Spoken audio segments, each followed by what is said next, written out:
Back to the phones with Mendel in Baltimore, Maryland. Thanks for calling the program. What's on your mind, sir? Yes, Michael. My contention, belief, from having learned the subject of Mashiach and Geula, that is, the subject of Messiah and the redemption, and coming especially as they do from the Sichos, the talks of the Lubavitcher Rebbe, Melech HaMashiach, that of course the Rebbe is the Mashiach. And I have no doubt in that regard from all the studying I've done on it. Mm-hmm. Now, so, just for the benefit of my listeners, you're speaking about the Lubavitcher Rebbe, the late Menachem Mendel Schneerson, who lived from 1902 to 1994. Many of his followers still hail him as King Messiah, which is what you're referring to in Hebrew. But let me ask you this before we talk specifics. Well, from your understanding, do the majority of Lubavitchers today agree with your position or differ with your position? The majority agree with me, but they're afraid to say it because it sounds so much like Christianity. In fact, if one were to go to 770 Eastern Parkway, which I know you've done in the past, you'll hear almost constantly there in between the prayers that are being said, be they in the morning, in the afternoon, or in the evening. So right. It happens that there are various shluchim, that is, emissaries of the Lubavitcher Rebbe in the United States. Not so in Israel, by the way, so much, but in the United States, who are afraid to say, because they might have some difficulty with those that they hope to help, that the Rebbe is Mashiach. However, I have no such difficulty, and I'm quite vocal about it. All right. And so you're saying that the majority believe it, but they're afraid to say it. Yes, because the Rebbe taught us. The Rebbe taught us that every chassid believes his Rebbe is Mashiach, and so it gave us many, many proofs for how he was, although he didn't spell it out himself by saying, "I am the Messiah."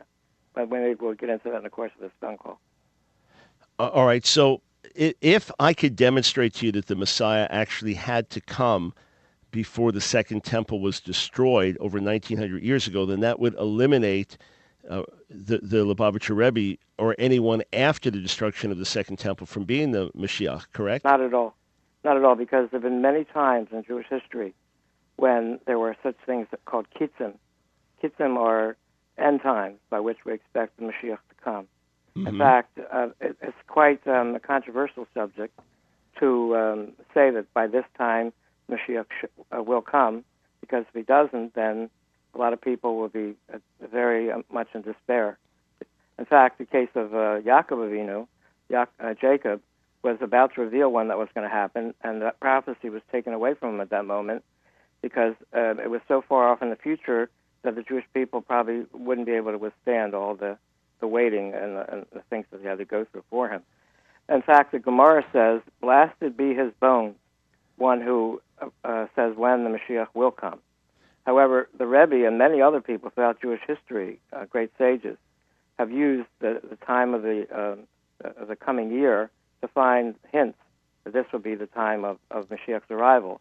All right, so you're saying even if Scripture lays things out plainly, that it could change based on what, according to you? If Scripture indicates clearly that Mashiach had to come by a certain point in time and bring redemption to our people spiritually and bring the glory of God to the Beit HaMikdash, the temple, and if Mashiach had to do those things before the temple was destroyed, you're still saying it could change?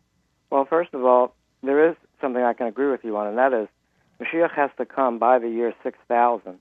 The world was only intended by God to exist for the 6 millennia. The 7th millennia is the time of the Sabbath forever, in which there'll be no more war, no more strife, no more suffering, no more things that people have wished would never happen in their lifetimes. It'll be a time of everlasting peace. So he must come by that time, and that leaves us a certain amount of time until year 6000. We're now in 5000. All right, so that tradition that the world must last for 6,000 years, 2,000 years of tohu, so of chaos, 2,000 years of Torah, and 2,000 years of Mashiach. According to Rashi, he was supposed to have come many centuries ago, but didn't because of our sins. But if you look at that, the 2,000 years of chaos, tohu, that's from Adam to Abraham, then 2,000 years of Torah, because according to tradition, Abraham receives the revelation of Torah, right? So then 2,000 years of Torah from Abraham to Mashiach, and now 2,000 years of Torah. So Mashiach, it's not he's supposed to come within this 2,000-year period, but there's supposed to be a 2,000-year period of Mashiach, which means 2,000 years ago, roughly, is when he should have come, because Abraham is about 2,000 years before the time of Jesus. First of all, I dispute what you said about Abraham refusing to take the revelation of the Torah. Abraham kept the Torah all the while he lived. In fact, the other forefathers did it as well, although they weren't required to take it. In fact, right. So the era of the Torah begins with him. Then that's correct. Right. Exactly. So there was 2,000 years from Adam to Abraham, 2,000 years from Abraham to Messiah, and 2,000 years of Messiah. That's what we've been in the last 2,000 years with Yeshua. But tell you what, Mendel, can you stick around for a little while? Yeah, I was planning to speak with you on this topic. So all right. Stay right here. Stay right here. Friends, I want to make sure you understand the dialogue that I'm having with an ultra-Orthodox Jewish man.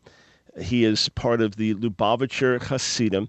So these are ultra-Orthodox Jews who have been known for spreading their faith through their emissaries, a couple thousand plus emissaries around the world who try to do outreach to other Jews. And he, along with many of his compatriots, believe that their late leader, Menachem Mendel Schneerson, is actually the Messiah. So I'm going to extend this call.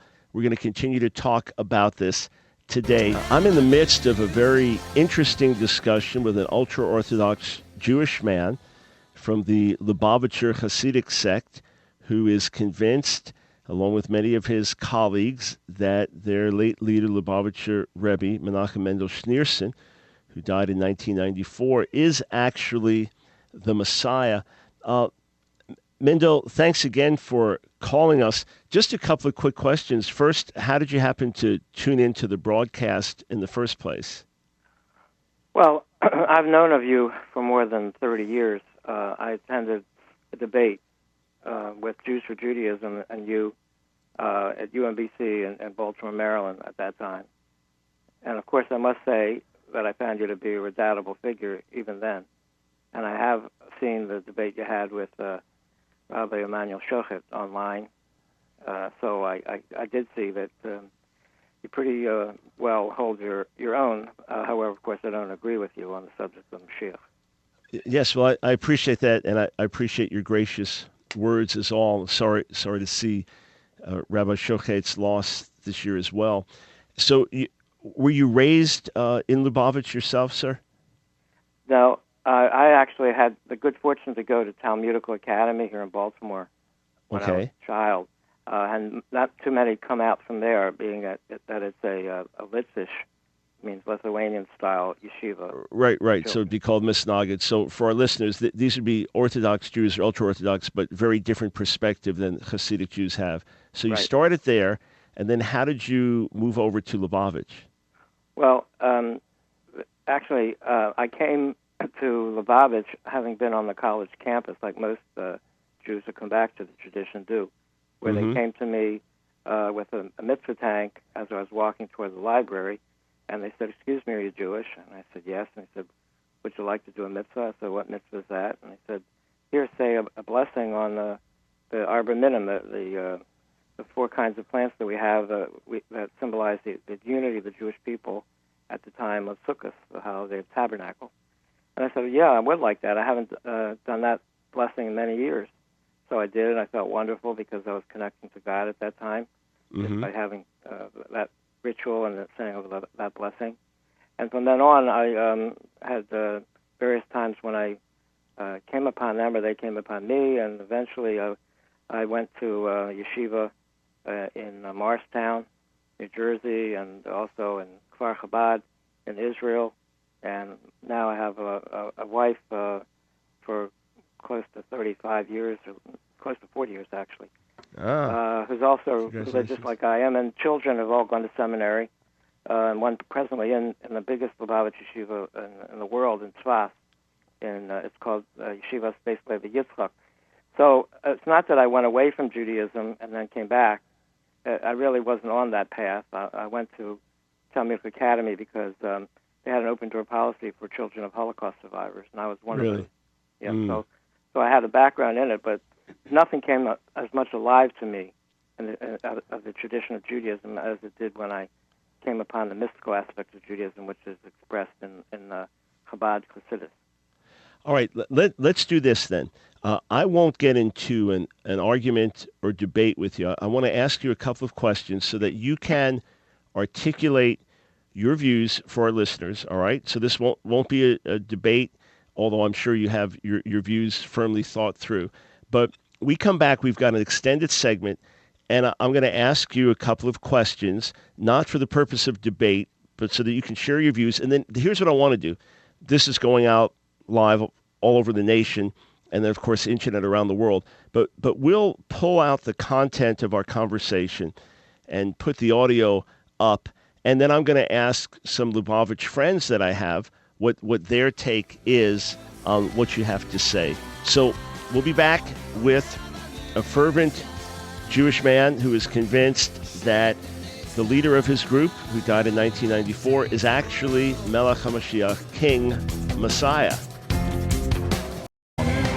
Welcome back, friends, to the Line of Fire broadcast. I'm in the midst of a discussion on this Thoroughly Jewish Thursday with an ultra-Orthodox Jewish listener who apparently is known of me and my work for a few decades now. So it's a joy to have this discussion on the air. My goal is not to win a debate, but to ask some questions for the sake of understanding, and so that you can get a glimpse into this particular aspect of the ultra-Orthodox Jewish world. I may be able to get to another call or two, 866-34-TRUTH. So, Mendo, let me just go back a little bit. I remember in 1973 going for my first time into Brooklyn to meet with the ultra-Orthodox rabbis there, Lubavitcher rabbis, and I had been a follower of Jesus then for almost 2 years. And I found these men very, very kind, devoted, gracious towards me.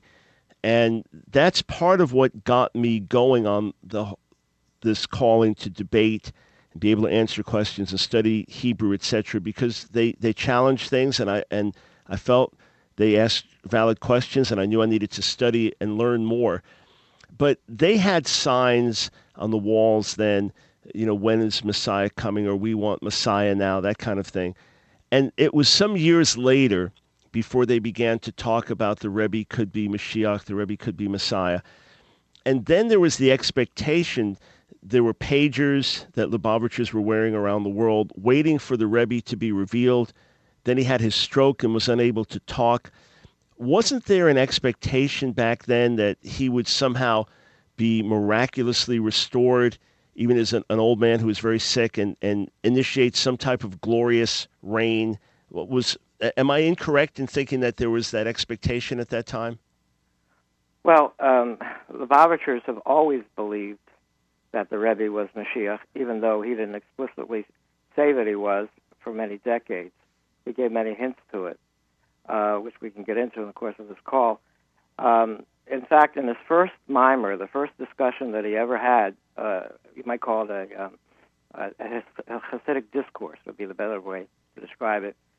Back in 1951, it was called Basti Lagani. He spoke there about how the purpose of the seventh generation, from the time of the Alter Rebbe, the founder of the Chabad movement, was to be the time of the Mashiach. It was to bring Mashiach in that generation, because all sevens are dear, and he gave many more reasons in that discourse as to how the seventh will be the last one, and that's why there's no eighth Lubavitcher Rebbe up to this day.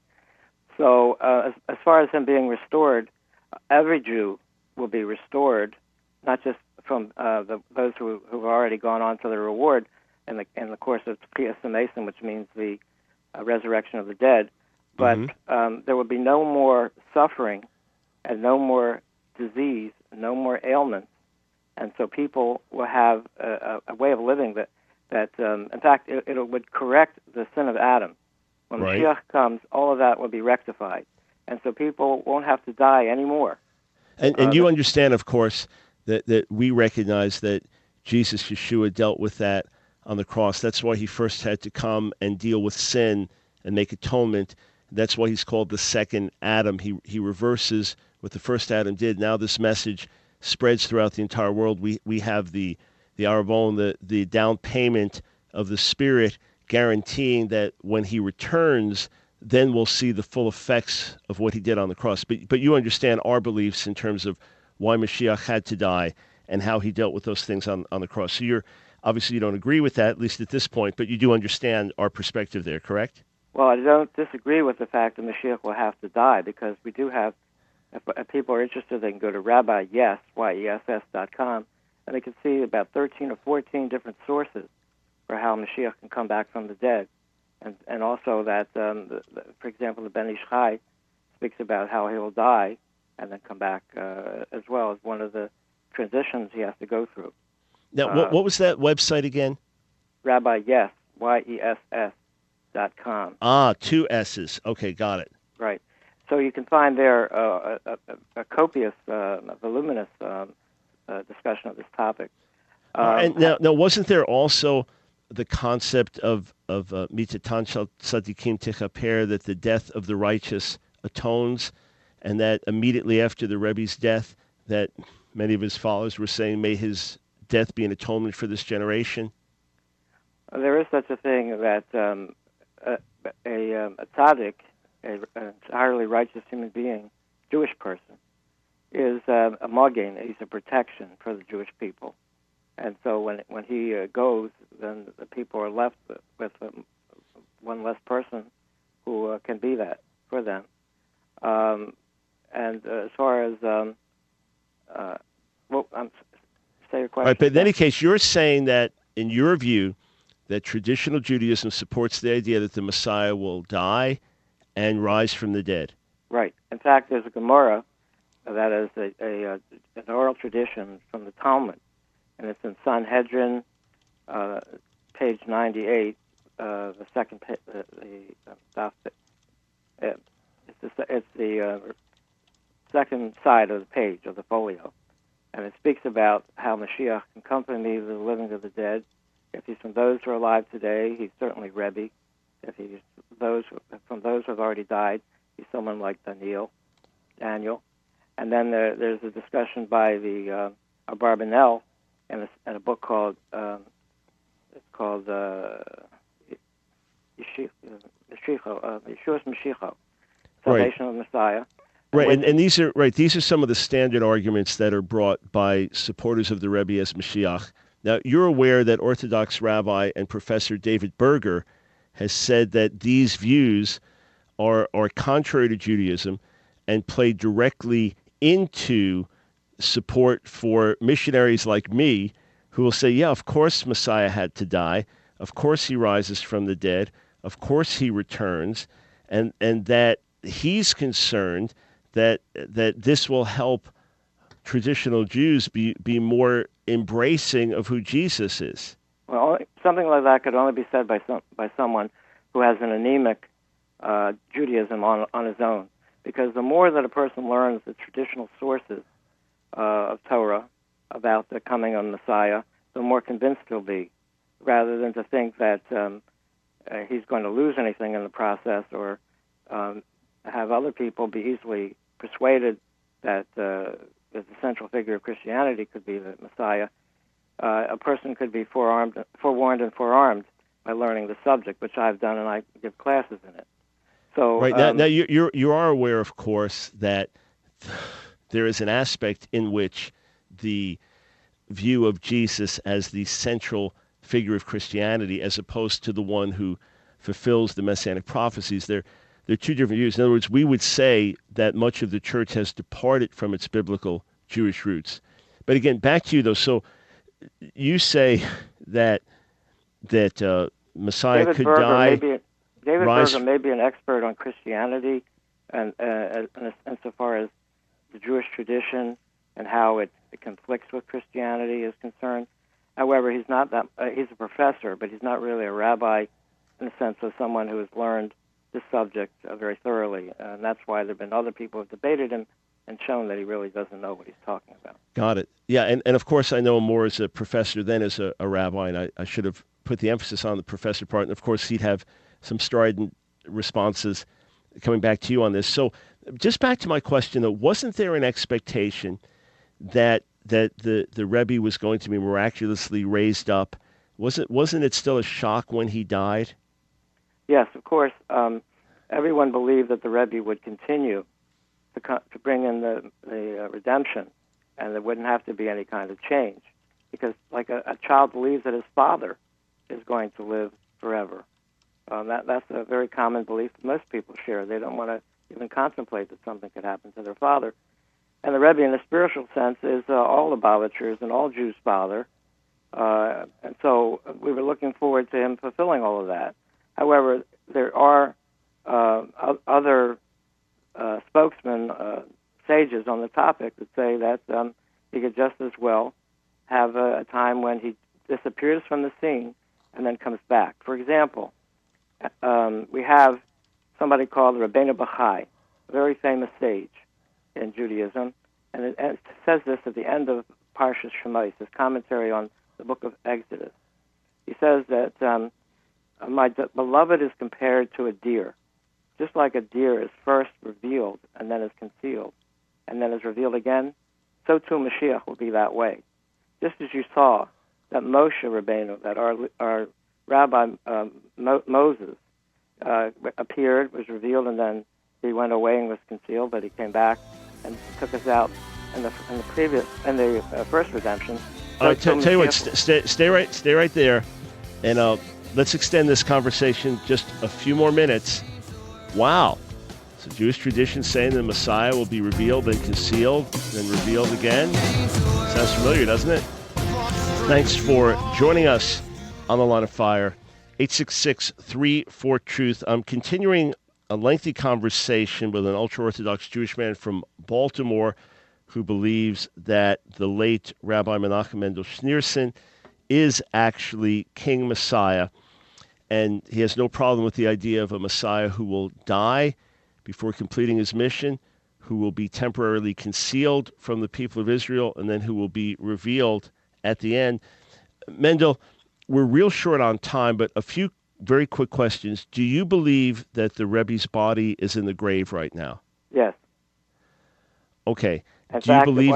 if one Go wants ahead. to go to YouTube and put in Rebbe chapter 38, he'll see a video of the Rebbe speaking about his father-in-law. It could be chapter 32, but the YouTube is called "Getting Advice When You Can No Longer See the Rebbe." That's basically the title of it. And there you'll see the Rebbe speaking about his father-in-law, the previous Rebbe, as being buried in the grave. He says, "My father-in-law's holy body is buried in the grave, and his holy nefesh, ruach, and neshama, his three aspects of the soul, are still attached to him in the grave." In fact, for many years, the Rebbe would bring letters called Pinyani Nefashos. Those are letters that people would ask for to have a good year for the coming Rosh Hashanah and thereafter, or questions about life and health. And he would read from taking letters from a big bag right at the gravesite of the previous Rebbe, and he had an expression in Yiddish which was, "Ich will voneinander reden mit der Schwer." I'm going to speak it over with my father-in-law.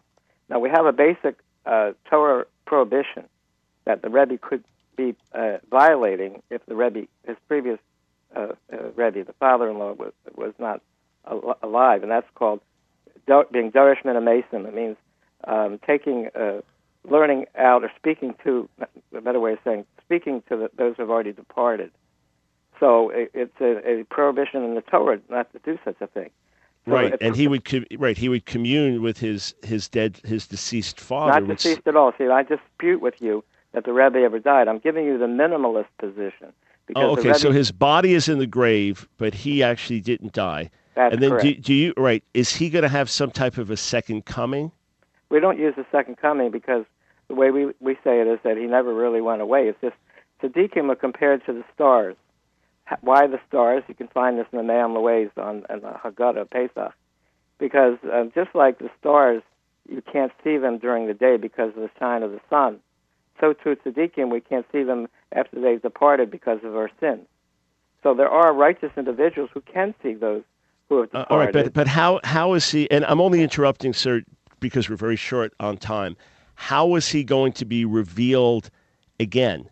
Well, he's going to be revealed again, as you know from the prophecies that talk about if we are worthy of it, he'll come in a miraculous way on the clouds, not having to come on a donkey, but the two views of how Messiah could reappear. Mm-hmm. So, and of course, you understand my perspective that both are obviously true. That Mashiach did come riding on a donkey, because it doesn't say either or. So Zechariah 9:9, he did come riding on a donkey, meek and lowly. He will come at the end riding in the clouds, Daniel 7:13 and 14. Both will happen. But you're saying that there's a possibility, from your view, that if the Jewish people are worthy, that Lubavitcher Rebbe will come in the clouds of heaven, revealing himself as Messiah? Well, he's never really left, according to one tradition. For example, if I go back to what I told you about sources for how he can die first, just as we find that Moshe Rabbeinu ascended to heaven, body and soul, and remained there for 40 days, similarly, Mashiach, through the help of the Almighty, merit to attain that lofty soul. He would then realize that he is, in fact, Mashiach, although no one else will be aware of this. This is the secret to which the Zohar, that's the mystical tradition, alludes. Mashiach, King Messiah, will be revealed, and yet no one will perceive him. All right, but at the end, if it is the clouds of heaven, how are the Jewish people in the world going to know it's him? We literally just have 1 minute, if you could answer that. Well, they're going to recognize him because, first of all, the Mashiach, the Lubavitcher Rebbe, starts the process off, and that's why he's called the Chezkes Mashiach, the halachically assured Mashiach. He starts doing things that are spoken about as a Jewish law from the Rambam, that's Maimonides. When you see somebody who does these things, even though he hasn't yet completed all of them, he's considered to be halachically the assured Mashiach until he builds the third temple, gathers the Jewish people in, and then, according to Jewish law, he's the Vadai, the certain Mashiach at that point. So there's nothing that gets in the way of somebody starting to show that he's the Mashiach by fulfilling what the Rambam specifies and a code of Jewish law taken from the prophets, and then going away for a while and then coming back. And that's what we say the Rebbe has done, that the Rebbe is really concealed from us rather than it's our inability to see him because we don't have that stature. But he could appear... Mendel, listen, I've just got to jump in. I do appreciate your calling and dialoguing with me about this. And even within Lubavitch, there are differences about this, and certainly within the Orthodox Jewish world. So we will pull this out fairly without editing anything, and we'll just post it for others to discuss and interact on. I'll be interesting to hear the responses. And Mendel, God willing, maybe we could meet face-to-face next time I'm in Baltimore. All right? Well, does that say that you wouldn't like to hear from me again on this show? Oh, no. Certainly you can, but you're always welcome to call. But to take this much time is a little difficult. But by all means, you're welcome to call again, and hopefully we can continue our discussion. All right? Okay, and this would be for the sake of those who are confused. It would be a guide to the perplexed. Yes, I understand. And I think you understand my take on the whole thing. Hey, thank you for calling. So what comes to your mind, friends? A Messiah who dies and then rises? A Messiah who is revealed and then hidden from his people, only to be revealed again? And obviously, I say plainly, the Messiah had to come before the second temple was destroyed. We've made that case many times. He had to first deal with sin, die as an atoning sacrifice, then rise from the dead to become a light to the nations, and then to be recognized by his people at the end of the age. My friend that I've been in dialogue with feels his late leader, Menachem Mendel Schneerson, is Messiah. I'm quite convinced that all the evidence points to Jesus, Yeshua. But I'm glad we could have this dialogue. Now, weigh in. We'll post this on YouTube. We'll post the audio. Weigh in on the comments section, all viewpoints, and let us know what you think.